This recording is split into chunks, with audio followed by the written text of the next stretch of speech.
Hi friends, welcome back to my channel. ನಾನು ನಿಮ್ಮ ಸುಸ್ಮಿತಾ ಪ್ರವೀಣ್. ಇದು ಬಂದು ಬುಧವಾರದ ವಿಡಿಯೋ. ಮಧ್ಯಾಹ್ನದಿಂದ ವಿಡಿಯೋನ ಸ್ಟಾರ್ಟ್ ಮಾಡಿದ್ದೀನಿ.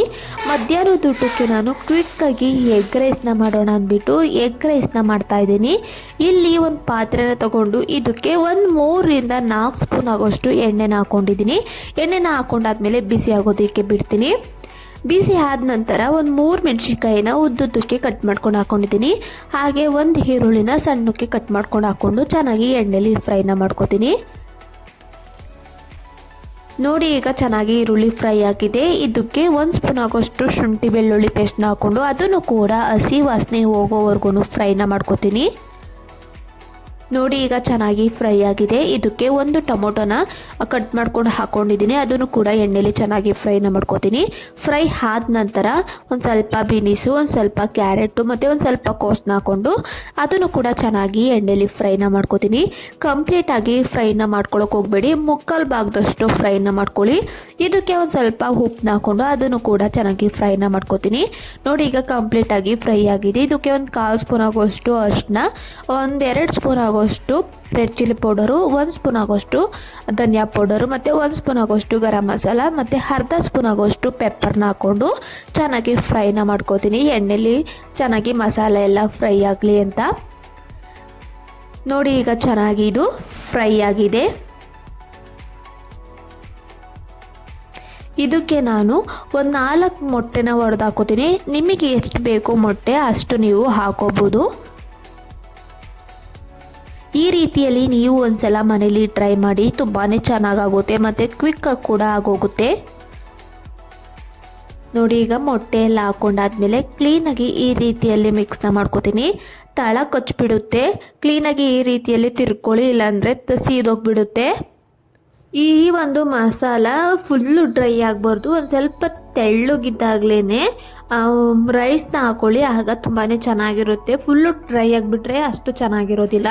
ನೋಡಿ, ಈ ರೀತಿಯಲ್ಲಿದ್ದಾಗ 1 ಸ್ಪೂನ್ ಆಗೋಷ್ಟು ವಿನೆಗರು, 1 ಸ್ಪೂನ್ ಆಗೋಷ್ಟು ಸೋಯಾ ಸಾಸು ಮತ್ತು 1 ಸ್ಪೂನ್ ಆಗೋಷ್ಟು ರೆಡ್ ಚಿಲ್ಲಿ ಸಾಸ್ನ ಹಾಕ್ಕೊಂಡು ಅದನ್ನು ಕೂಡ ನಾನು ಕ್ಲೀನಾಗಿ ಮಿಕ್ಸ್ನ ಮಾಡ್ಕೋತೀನಿ. ನಿಮಗೆ ಬೇಕಿದ್ರೆ ಹಾಕೋಬೋದು, ಇಲ್ಲಾಂದರೆ ಕಂಪ್ಲೀಟಾಗಿ ನೀವು ಸ್ಕಿಪ್ನ ಮಾಡ್ಬೋದು. ಹಾಕ್ಕೊಂಡ್ರೆ ತುಂಬಾ ಚೆನ್ನಾಗಿರುತ್ತೆ ಅಂತ ನಾನು ಹಾಕ್ಕೊಂಡೆ. ನೋಡಿ, ಈಗ ಈ ರೀತಿಯಲ್ಲಿ ಮಿಕ್ಸ್ನ ಮಾಡ್ಕೊಂಡಾದ್ಮೇಲೆ ರೈಸ್ನು ಕೂಡ ಮಾಡಿಟ್ಕೊಂಡಿದ್ದೆ. ರೈಸ್ನ ಹಾಕ್ಕೊಂಡು ಒಂದು ಸ್ವಲ್ಪ ರುಚಿಗೆ ತಕ್ಕಷ್ಟು ಉಪ್ಪನ್ನ ಹಾಕ್ಕೊಂಡು ಕ್ಲೀನಾಗಿ ನಾನು ಮಸಾಲೆ ಎಲ್ಲ ಹೊಂದ್ಕೊಳ್ಳೋವರೆಗೂ ಮಿಕ್ಸ್ನ ಮಾಡ್ಕೋತೀನಿ. ನೀವು ಒಂದ್ಸಲ ಮನೇಲಿ ಟ್ರೈ ಮಾಡಿ. ಈ ಒಂದು ರೆಸಿಪಿ ವಿಡಿಯೋ ನಿಮ್ಗೆ ಇಷ್ಟ ಆದರೆ ಪ್ಲೀಸ್ ನನ್ನ ಒಂದು ಚಾನಲನ್ನು ಸಬ್ಸ್ಕ್ರೈಬ್ ಮಾಡಿಕೊಂಡು ಸಪೋರ್ಟ್ ಮಾಡಿ.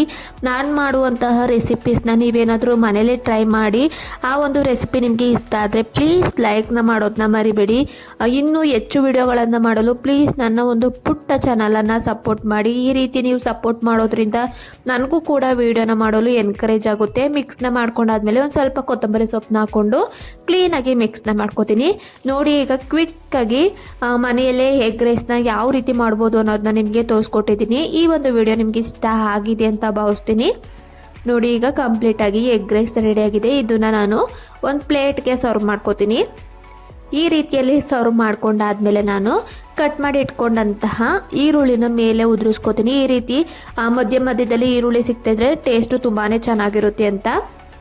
ಈ ಒಂದು ಎಗ್ ರೈಸ್ ರೆಸಿಪಿನ ನೀವು ಕೂಡ ಮನೇಲಿ ಮಿಸ್ ಮಾಡದೆ ಟ್ರೈ ಮಾಡಿ. ಯಾವ ರೀತಿ ಬರುತ್ತೆ ಅಂತ ನನಗೆ ಕಾಮೆಂಟ್ನ ಮಾಡಿ. ಊಟನ ಮಾಡಿಕೊಂಡು ನಾನು ಆಮೇಲೆ ಸಿಗ್ತೀನಿ. ಊಟನೆಲ್ಲ ಮಾಡ್ಕೊಂಡಾದ್ಮೇಲೆ ನಾನು ರಾತ್ರಿ ಊಟಕ್ಕೆ ಸಾಂಬಾರು ಕೂಡ ಮಾಡ್ಕೋತಾ ಇದ್ದೀನಿ. ಸಾಂಬಾರನ್ನ ಮಾಡೋದಕ್ಕೆ ಇಲ್ಲಿ ಒಂದು ಪಾತ್ರೆಗೆ ಎಷ್ಟು ಬೇಕಷ್ಟು ನೀರನ್ನ ಹಾಕ್ಕೊಂಡು ಒಂದು ಅರ್ಧದಿಂದ 3/4 ಕಪ್ಪಷ್ಟು ತೊಗರಿಬೇಳೆನ ಹಾಕ್ಕೊಂಡು ಒಂದು ಅರ್ಧ ಭಾಗದಷ್ಟು ನಾನು ತೊಗರಿಬೇಳೆನ ಬೇಯಿಸ್ಕೊತೀನಿ. ನೋಡಿ, ಈಗ ಕಂಪ್ಲೀಟಾಗಿ ಒಂದು ಅರ್ಧ ಭಾಗದಷ್ಟು ತೊಗರಿಬೇಳೆ ಬೆಂದಿದೆ. ಇದಕ್ಕೆ ನಾನು ಕಟ್ ಮಾಡಿ ಇಟ್ಕೊಂಡಂತಹ ಕೋಸನ್ನ ತೊಳೆದು ಹಾಕೋತಾ ಇದ್ದೀನಿ. ಇವತ್ತು ನಾನು ಕೋಸು ಮತ್ತು ಬೇಳೆನ ಹಾಕ್ಬಿಟ್ಟು ಉಪ್ಸಾರನ್ನ ಮಾಡ್ಕೋತಾ ಇದ್ದೀನಿ. ಕೋಸನ್ನೆಲ್ಲ ಹಾಕೊಂಡಾದ್ಮೇಲೆ ಒಂದು 3 ಟೊಮೊಟೊ ಮತ್ತು ರುಚಿಗೆ ತಕ್ಕಷ್ಟು ಉಪ್ಪನ್ನ ಹಾಕ್ಕೊಂಡು ಈಗಲೇ ಬೇಯಿಸ್ಕೊತಾ ಇದ್ದೀನಿ. ಕೋಸನ್ನ ಕಂಪ್ಲೀಟಾಗಿ ಬೇಯಿಸ್ಕೊಳಕ್ಕೆ ಹೋಗ್ಬೇಡಿ. ಒಂದು 3/4 ಭಾಗದಷ್ಟು ಅದನ್ನು ಕೂಡ ಬೇಯಿಸ್ಕೊಳ್ಳಿ. ಕಂಪ್ಲೀಟಾಗಿ ಬೇಯಿಸ್ಕೊಬಿಟ್ರೆ ಅಷ್ಟು ಚೆನ್ನಾಗಿರೋದಿಲ್ಲ ತಿನ್ನೋದಕ್ಕೆ. ಅದಕ್ಕೋಸ್ಕರ ನಾನು 3/4 ಭಾಗದಷ್ಟು ಮಾತ್ರ ಕೋಸನ್ನ ಬೇಯಿಸ್ಕೊತೀನಿ. ಈ ಒಂದು ಉಪ್ಸಾರು ರೆಸಿಪಿನ ನೀವು ಮನೇಲಿ ಟ್ರೈ ಮಾಡಿ. ತುಂಬಾ ಚೆನ್ನಾಗಿರುತ್ತೆ. ಹಾಗೆ ತಿನ್ನೋದಕ್ಕೂ ಕೂಡ ಮುದ್ದೆ ಜೊತೆ ಮಸ್ತಾಗಿರುತ್ತೆ. ನೀವು ಕೂಡ ಮಿಸ್ ಮಾಡದೆ ಮನೇಲಿ ಟ್ರೈ ಮಾಡಿ ನೋಡಿ. ಈಗ ಬೇಳೆನೂ ಕೂಡ ಬೆಂದಿದೆ ಮತ್ತು ಕೋಸು ಕೂಡ ಬೆಂದಿದೆ. ಗ್ಯಾಸ್ ಫ್ಲೇಮ್ನ ಆಫ್ ಮಾಡಿಬಿಟ್ಟು ತಣ್ಣಗಾಗ್ಲಿಕ್ಕೆ ಬಿಡ್ತೀನಿ. ಅಷ್ಟರಲ್ಲಿ ನಾನು ರುಬ್ಬೋದಕ್ಕೆ ಮಸಾಲನೂ ಕೂಡ ರೆಡಿ ಮಾಡ್ಕೋತೀನಿ. ಇಲ್ಲಿ ಒಂದು ತವೆಗೆ ಒಂದೆರಡು ಸ್ಪೂನ್ ಆಗೋಷ್ಟು ಎಣ್ಣೆನ ಹಾಕ್ಕೊಂಡಿದ್ದೀನಿ. ಹಾಗೆ ಒಂದು 10-12 ಹಸಿಮೆಣ್ಸಿಕಾಯಿನ ಹಾಕ್ಕೊಂಡಿದ್ದೀನಿ. ಹಾಗೆ ಒಂದೆರಡು ಗೆಡ್ಡೆ ಆಗೋಷ್ಟು ಬೆಳ್ಳುಳ್ಳಿನ ಹಾಕ್ಕೊಂಡಿದ್ದೀನಿ. ಹಾಗೆ ಒಂದು 1/4 ಭಾಗದಷ್ಟು ಈರುಳ್ಳಿನ ಹಾಕ್ಕೊಂಡು ಚೆನ್ನಾಗಿ ಫ್ರೈನ ಮಾಡ್ಕೋತೀನಿ. ಈ ರೀತಿಯಲ್ಲಿ ಎಣ್ಣೆಲಿ ಫ್ರೈ ಮಾಡಿಕೊಂಡು ಸಾರನ್ನ ಮಾಡೋದ್ರಿಂದ ತುಂಬಾ ಚೆನ್ನಾಗಿರುತ್ತೆ ಉಪ್ಸಾರು. ಕೋಸು ಮತ್ತು ಬೇಳೆ ಉಪ್ಸಾರು ಮಾಡ್ತಿರೋದ್ರಿಂದ ಟೇಸ್ಟು ಅಲ್ಟಿಮೇಟ್ ಆಗಿರುತ್ತೆ. ನೀವು ಒಂದ್ಸಲ ಮನೇಲಿ ಟ್ರೈ ಮಾಡಿ ನೋಡಿ. ಈಗ ಈರುಳ್ಳಿ, ಮೆಣಸಿನ್ಕಾಯಿ ಮತ್ತು ಬೆಳ್ಳುಳ್ಳಿನೆಲ್ಲ ಈ ರೀತಿಯಲ್ಲಿ ನಾನು ಫ್ರೈನ ಮಾಡ್ಕೊಂಡಿದ್ದೀನಿ.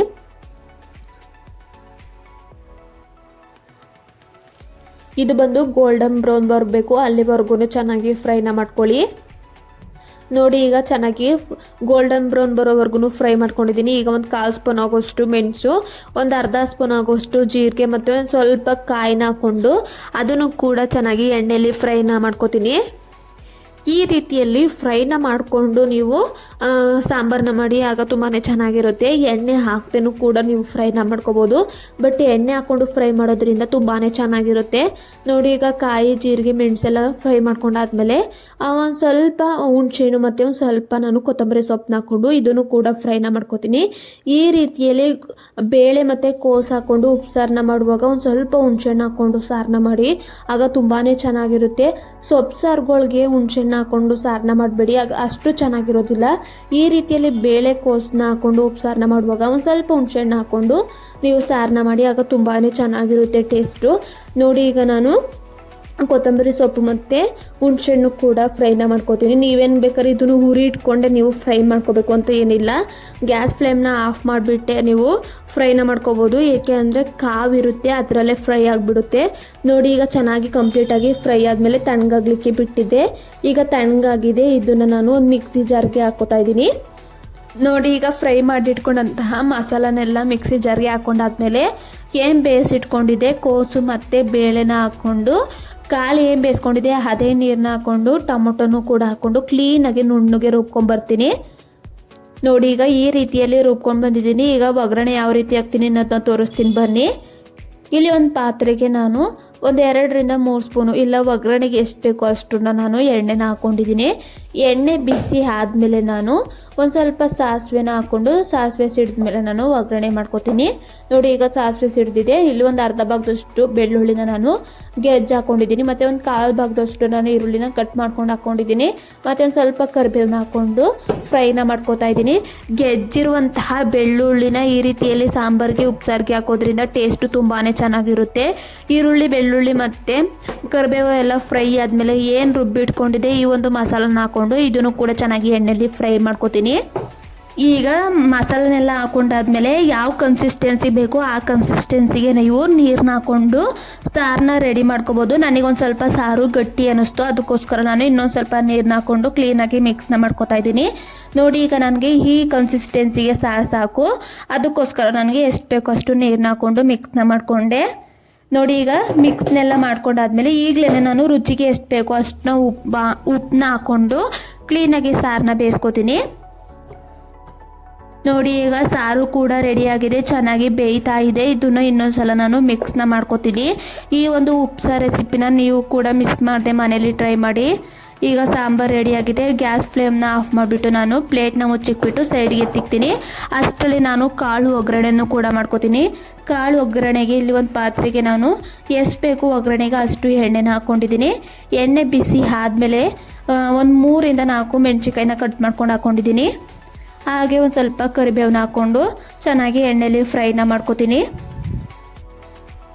ಇದು ಫ್ರೈ ಆದಮೇಲೆ ಒಂದು ಈರುಳ್ಳಿನ ಸಣ್ಣಕ್ಕೆ ಕಟ್ ಮಾಡ್ಕೊಂಡು ಹಾಕ್ಕೊಂಡಿದ್ದೀನಿ. ಹಾಗೆ ಇದಕ್ಕೆ ಎಷ್ಟು ಬೇಕೋ ಅಷ್ಟು ರುಚಿಗೆ ತಕ್ಕಷ್ಟು ಉಪ್ಪನ್ನ ಹಾಕ್ಕೊಂಡು ಎಣ್ಣೆಲಿ ಚೆನ್ನಾಗಿ ಫ್ರೈನ ಮಾಡ್ಕೋತೀನಿ. ಆಲ್ರೆಡಿ ಕಾಳಿಗೆ ಉಪ್ಪನ್ನ ಹಾಕ್ಕೊಂಡು ಬೇಯಿಸ್ಕೊಂಡಿರೋದ್ರಿಂದ ಈ ಒಂದು ಈರುಳ್ಳಿಗೆ ಎಷ್ಟು ಬೇಕೋ ಅಷ್ಟು ಮಾತ್ರ ಉಪ್ಪನ್ನ ಹಾಕ್ಕೊಂಡು ಫ್ರೈನ ಮಾಡ್ಕೊಂಡಿದ್ದೀನಿ. ಈಗ ಇದು ಫ್ರೈ ಆದಮೇಲೆ ಏನು ಬೇಯಿಸಿಟ್ಕೊಂಡಿದ್ದೆ ಕೋಸು ಮತ್ತು ಬೇಳೆನ ಹಾಕ್ಕೊಂಡು ಅದನ್ನು ಕೂಡ ಎಣ್ಣೆಲಿ ಚೆನ್ನಾಗಿ ಫ್ರೈನ ಮಾಡ್ಕೋತೀನಿ. ಈ ಒಂದು ಬೇಳೆ ಮತ್ತು ಕೋಸು ಪಲ್ಯನೂ ಕೂಡ ತುಂಬಾ ಚೆನ್ನಾಗಿರುತ್ತೆ. ಮುದ್ದೆಗೆ ಅನ್ನಕ್ಕಾಗಿರ್ಬೋದು ನೆಂಚ್ಕೊಳ್ಳೋದಕ್ಕೆ ಸೂಪರ್ ಆಗಿರುತ್ತೆ. ನೀವು ಒಂದ್ಸಲ ಮನೇಲಿ ಟ್ರೈ ಮಾಡಿ ನಮ್ಮ ಮನೇಲಿ ಈ ರೀತಿಯಲ್ಲಿ ಉಪ್ಸಾರನ್ನ ದಿನಾಲು ಮಾಡಿಕೊಟ್ರು ಕೂಡ ತಿಂತಾರೆ. ತರಕಾರಿ ಸಾರು ಅಷ್ಟು ನಾವು ತಿನ್ನೋದಿಲ್ಲ. ದಿನ ಬೇಕಾದ್ರೂ ಉಪ್ಸಾರು ಮುದ್ದೆ ಕೊಟ್ಟರೆ ನಾವು ದಿನಾಲು ಕೂಡ ತಿಂತೀವಿ. ಚೆನ್ನಾಗಿ ಇದು ಕೋಸು ಮತ್ತು ಬೇಳೆ ಫ್ರೈ ಆದಮೇಲೆ ಕಾಯಿ ತುರಿನ ಹಾಕ್ಕೊಂಡು ಅದನ್ನು ಕೂಡ ಕ್ಲೀನಾಗಿ ಮಿಕ್ಸ್ನ ಮಾಡ್ಕೊತೀನಿ. ನೋಡಿದ್ರಿ ಅಲ್ವಾ ಯಾವ ರೀತಿ ಸಿಂಪಲ್ ಆಗಿ ಉಪ್ಸಾರು ಮತ್ತು ಕೋಸು ಪಲ್ಯನ ಮಾಡೋದು ಅನ್ನೋದನ್ನ ತೋರಿಸ್ಕೊಟ್ಟಿದ್ದೀನಿ. ಈ ಒಂದು ರೆಸಿಪಿನೂ ಕೂಡ ನಿಮ್ಗೆ ಇಷ್ಟ ಆಗಿದೆ ಅಂತ ಭಾವಿಸ್ತೀನಿ. ಇಷ್ಟ ಆದರೆ ಗೊತ್ತಲ್ಲ, ಪ್ಲೀಸ್ ಲೈಕ್ನ ಮಾಡೋದನ್ನ ಮರಿಬೇಡಿ. ನೋಡಿ ಈಗ ಇದು ರೆಡಿ ಆಗಿದೆ. ಈಗ ಗ್ಯಾಸ್ ಫ್ಲೇಮ್ನ ಆಫ್ ಮಾಡಿಬಿಟ್ಟು ಒಂದು ಪ್ಲೇಟ್ನ ಮುಚ್ಚಿಕ್ಬಿಟ್ಟು ಎತ್ತಿಕ್ತೀನಿ.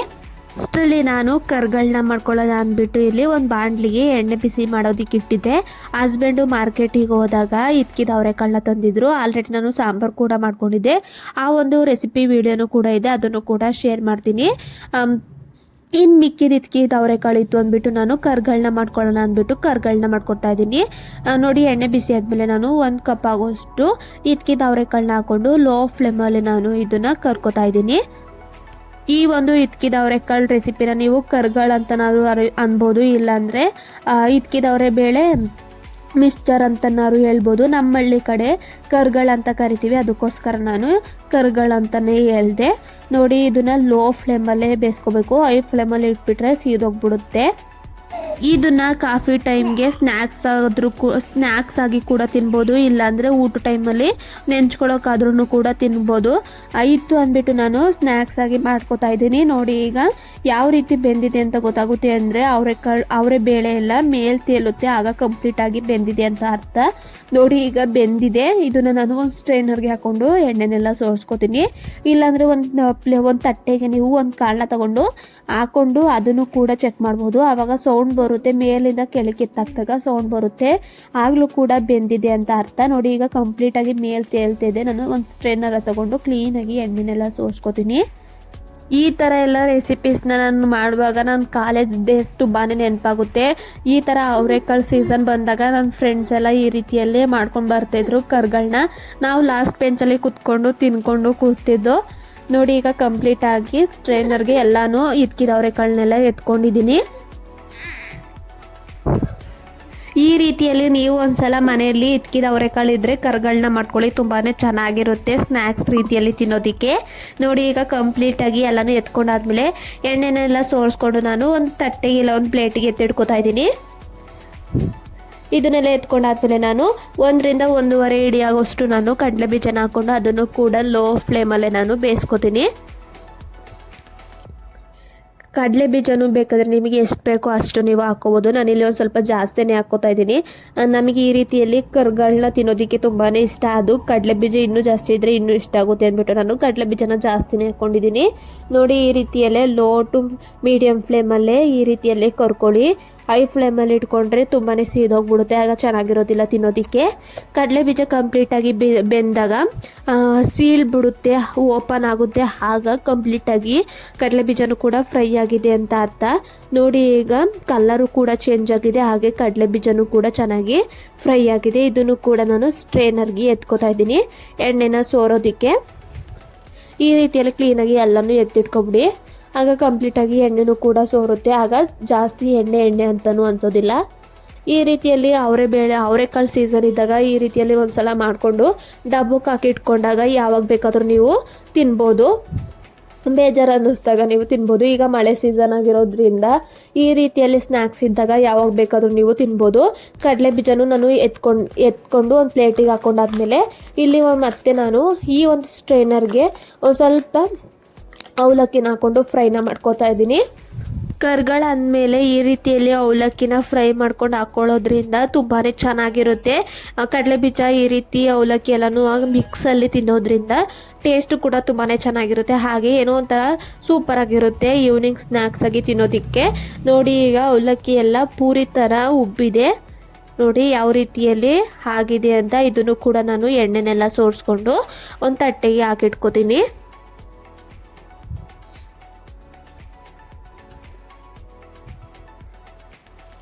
ತುಂಬಾ ಚೆನ್ನಾಗಿರುತ್ತೆ ಈವ್ನಿಂಗ್ ಸ್ನ್ಯಾಕ್ಸ್ಗೆ. ಏನಾದ್ರು ತಿನ್ನಬೇಕು ಅಂತ ಅನಿಸುವಾಗ ಈ ರೀತಿಯಲ್ಲೇ ಮಾಡಿಕೊಂಡ್ರೆ ಸೂಪರಾಗಿರುತ್ತೆ. ನೋಡಿ ಈಗ ಅವಲಕ್ಕಿನೂ ಒಂದು ಪ್ಲೇಟಿಗೆ ಹಾಕ್ಕೊಂಡಾದ್ಮೇಲೆ ಇಲ್ಲಿ ನಾನು 1 ರಿಂದ 2 ಗಡ್ಡೆ ಆಗೋಷ್ಟು ಬೆಳ್ಳುಳ್ಳಿನ ಗೆಜ್ಜೆ ಹಾಕ್ಕೊಂಡಿದ್ದೀನಿ. ಅದನ್ನು ಕೂಡ ಎಣ್ಣೆಲಿ ಫ್ರೈ ಮಾಡ್ಕೊಂಡಿದ್ದೀನಿ. ಈ ರೀತಿಯಲ್ಲೇ ಮಿಕ್ಸ್ಚರ್ನ ಮಾಡ್ಕೊಳ್ಳುವಾಗ ಬೆಳ್ಳುಳ್ಳಿ ಗೆಜ್ಜೆ ಹಾಕೊಳ್ಳೋದ್ರಿಂದ ಟೇಸ್ಟು ತುಂಬಾ ಚೆನ್ನಾಗಿರುತ್ತೆ, ಮತ್ತು ಅರೋಮನು ಕೂಡ ಚೆನ್ನಾಗಿರುತ್ತೆ ಬೆಳ್ಳುಳ್ಳಿ ಮತ್ತು ಕರಿಬೇವನ್ನ ಹಾಕೊಳ್ಳೋದ್ರಿಂದ. ನೋಡಿ, ಈಗ ಬೆಳ್ಳುಳ್ಳಿ ಫ್ರೈ ಆದಮೇಲೆ ಒಂದು 3ರಿಂದ 4 ಒಣಮೆಣ್ಸಿಕಾಯಿನ ಹಾಕ್ಕೊಂಡು ಅದನ್ನು ಕೂಡ ಎಣ್ಣೆಲಿ ಫ್ರೈನ ಮಾಡ್ಕೊತಾ ಇದ್ದೀನಿ.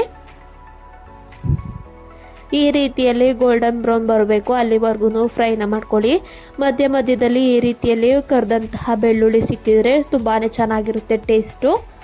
ನೋಡಿ, ಈಗ ಇದು ಕಂಪ್ಲೀಟಾಗಿ ಫ್ರೈ ಆಗಿದೆ. ಇದನ್ನು ಕೂಡ ಒಂದು ಪ್ಲೇಟಿಗೆ ಎತ್ತಿಟ್ಕೊತೀನಿ.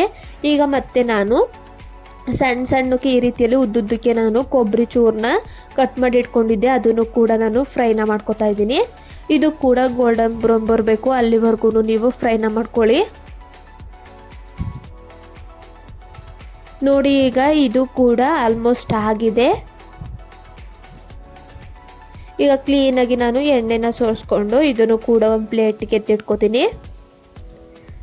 ಈ ರೀತಿ ಗೋಲ್ಡನ್ ಬ್ರೌನ್ ಬರಬೇಕು, ಅಲ್ಲಿವರೆಗೂ ನೀವು ಫ್ರೈನ ಮಾಡ್ಕೊಳ್ಳಿ. ನೋಡಿ, ಈಗ ಆಗಿದೆ. ಈಗ ಎಣ್ಣೆನೆಲ್ಲ ಸೋರಿಸ್ಕೊಂಡು ಈಗ ಪ್ಲೇಟಿಗೆ ಹಾಕೋತೀನಿ. ಕೊಬ್ಬರಿನೆಲ್ಲ ಫ್ರೈ ಮಾಡ್ಕೊಂಡಾದ್ಮೇಲೆ ಇಲ್ಲಿ ಒಂದು ಸ್ವಲ್ಪ ಕರಿಬೇವನ್ನು ಕೂಡ ಹಾಕ್ಕೊಂಡು ಫ್ರೈನ ಮಾಡ್ಕೊತಾ ಇದ್ದೀನಿ. ಕರಿಬೇವು ಕೂಡ ಹಾಕೋದ್ರಿಂದ ಫ್ಲೇವರು ತುಂಬಾ ಚೆನ್ನಾಗಿರುತ್ತೆ ಕರ್ಗಾಳ್ದು ಅಂದ್ಬಿಟ್ಟು ನಾನು ಕರಿಬೇವನ್ನು ಹಾಕ್ಕೊಂಡು ಫ್ರೈನ ಮಾಡ್ಕೊತಾ ಇದ್ದೀನಿ. ಈ ರೀತಿಯಲ್ಲಿ ನಾನು ಸ್ಟ್ರೈನರ್ಗೆ ಹಾಕ್ಕೊಂಡು ಫ್ರೈನ ಮಾಡ್ಕೊತಾ ಇದ್ದೀನಿ.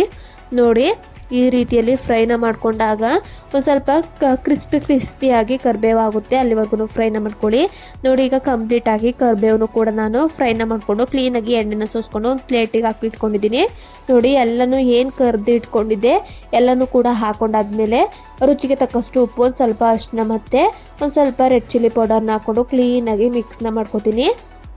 ನಿಮಗೆ ಯಾವ ರೀತಿ ಉಪ್ಪು ಖಾರ ಬೇಕೋ ಆ ರೀತಿಯಲ್ಲಿ ನೀವು ಮಿಕ್ಸ್ನ ಮಾಡ್ಕೊಳ್ಳಿ. ಉಪ್ಪು ಖಾರ ಎಲ್ಲ ಹಾಕೊಂಡಾದ್ಮೇಲೆ ಕ್ಲೀನಾಗಿ ಈ ರೀತಿಯಲ್ಲೇ ಮಿಕ್ಸ್ನ ಮಾಡ್ಕೊತೀನಿ. ಸಿಂಪಲ್ಲಾಗಿ ಈವ್ನಿಂಗ್ ಸ್ನ್ಯಾಕ್ಸ್ ಆಗಿ ಈ ರೀತಿಯಲ್ಲಿ ನೀವು ಮನೆಯಲ್ಲೇ ಮಾಡ್ಕೋಬೋದು. ಸಿಂಪಲ್ಲಾಗಿ ತುಂಬಾ ಚೆನ್ನಾಗಿರುತ್ತೆ. ಹಾಗೆ ಎಲ್ಲಿನೂ ಕೂಡ ಎಣ್ಣೆ ಒಂದು ಈ ರೀತಿಯಲ್ಲಿ ಕ್ಲೀನಾಗಿ ಟಿಶ್ಯೂ ಇಲ್ಲ, ಕ್ಲೀನಾಗಿ ಸ್ಟ್ರೈನರಿಂದ ಸೋರಿಸ್ಕೊಂಡ್ರೆ ಈಸಿ ಆ್ಯಂಡ್ ಟೇಸ್ಟಿಯಾದ ಮಿಕ್ಸ್ಚರ್ ಕೂಡ ರೆಡಿ ಆಯಿತು. ನಿಮಗೆ ಇಷ್ಟ ಆದರೆ ಪ್ಲೀಸ್ ನನ್ನ ಒಂದು ಚಾನಲನ್ನು ಸಬ್ಸ್ಕ್ರೈಬ್ ಮಾಡಿಕೊಂಡು ಪ್ಲೀಸ್ ಸಪೋರ್ಟ್ ಮಾಡಿ. ಈ ರೀತಿ ಸಪೋರ್ಟ್ ಮಾಡೋದ್ರಿಂದ ಇನ್ನೂ ಹೆಚ್ಚು ವಿಡಿಯೋಗಳನ್ನು ಮಾಡಲು ನನಗೂ ಎನ್ಕರೇಜ್ ಸಿಕ್ತಂಗೆ ಆಗುತ್ತೆ.